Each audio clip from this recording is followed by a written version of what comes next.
Hey friends, welcome back to my kitchen. Today we're making something cozy, hearty, and a little bit special. Slow cooker braised lamb chops. If you've ever been intimidated by cooking lamb, don't worry, I got you. I'm gonna show you how easy it is. With simple ingredients, a little bit of secrets here and there, a tender fall off the bone lamb is going to be your result. So stick around to the end and I'll share an easy way to make gravy. Let's get into the kitchen. We're starting our recipe with sliced onions that we're going to put in the bottom of our crock pot. So I'm using lamb chops and they resemble that of a mini T-bone. So here's my flavoring bouquet. It has Montreal seasoning, garlic powder, onion powder, rosemary, black pepper, smoked paprika. So we're going to season our lamb chops on both sides. Now my lamb is frozen. If you have fresh, that will work just the same. We're going to season one side, put that seasoned side down, and then season the other side in the crock pot itself. We're going to season liberally because, again, these are frozen and we have to account for the interior of the meat.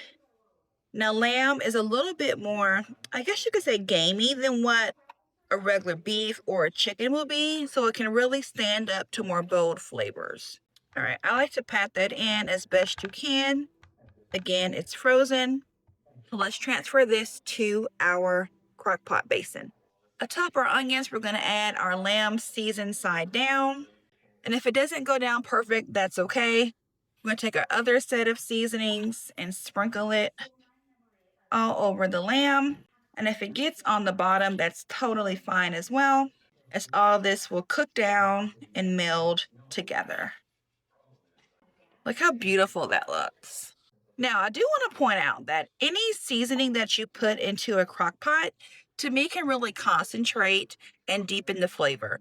So the last seasoning I'm going to add is salt. Our Montreal seasoning does have salt in it. However, I'm just going to salt one side of our lamb, and this will help control our sodium level, but still provide flavor. 1.5 teaspoons to 1 teaspoon. Okay, y'all, so I have a few potatoes, not very many, that need to be used up. Some of them have eyes on them. I know, super gross. But guess what? We can still use it. We are cooks that use what we have. So I'm going to clean these up, trim off anything that is imperfect, and then add these to our crock pot. So I'm just going to place the potatoes around the basin. And again, not many. You can add as many potatoes or no potatoes. I'm trying to use up what I have on hand, guys. And this is what's in my pantry. Now, the seasoning from our lamb will get on our potatoes, so I'm not going to add any more seasoning, but I will sample as it cooks down a little bit to make sure that our flavors are balanced. The last few ingredients we're going to add is Worcestershire sauce. This is one of my favorite, I don't know what this is called. It's not a seasoning, but one of my favorite sauces that I add to dishes to really help deepen the flavor and give it an umami flavor. When people say umami, I find it more like they mean richness, a level of sophistication, if that makes sense. It just really deepens the flavor of whatever you're using. So we're going to shake a few around the bottom. Again, I really like this. If you don't like it, don't use it. But this is probably about maybe 2 or 3 tablespoons. And then for liquid, I'm going to add in beef broth. Now, because I am using frozen lamb chops, water is going to automatically be released from this because the crystals have formed, freezing it, and water is released to thaw it. So I'm going to use beef broth to put at the very bottom so that the potatoes and the onions have a little bit of juice to swim in so that they don't burn.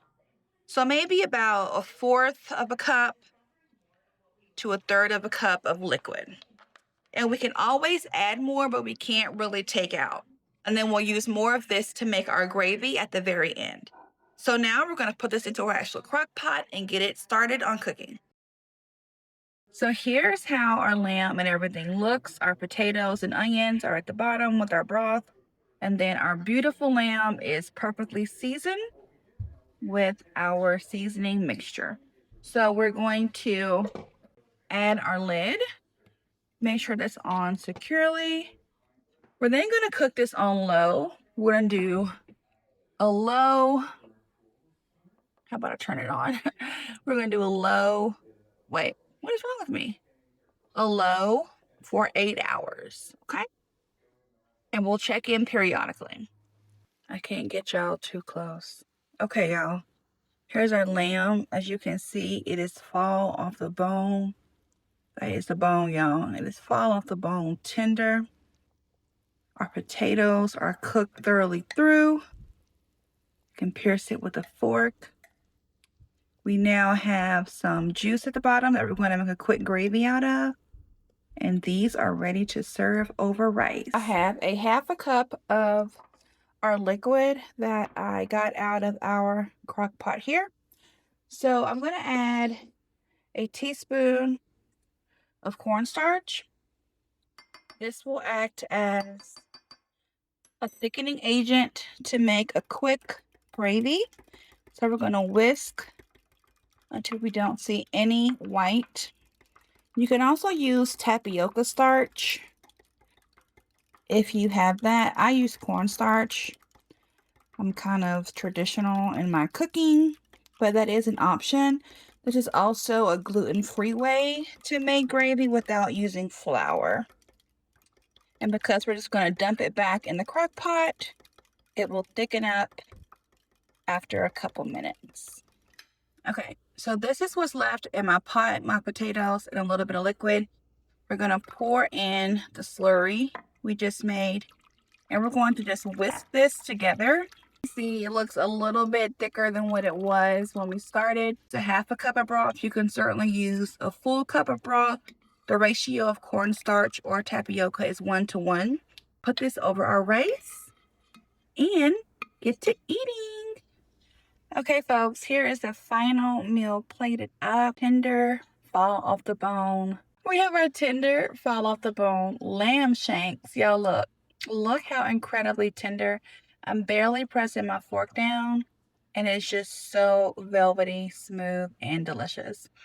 We have our yummy potatoes, and then our rice and our gravy. Hope you give it a try. Remember to like, share, and subscribe. And until next time, y'all, good eats.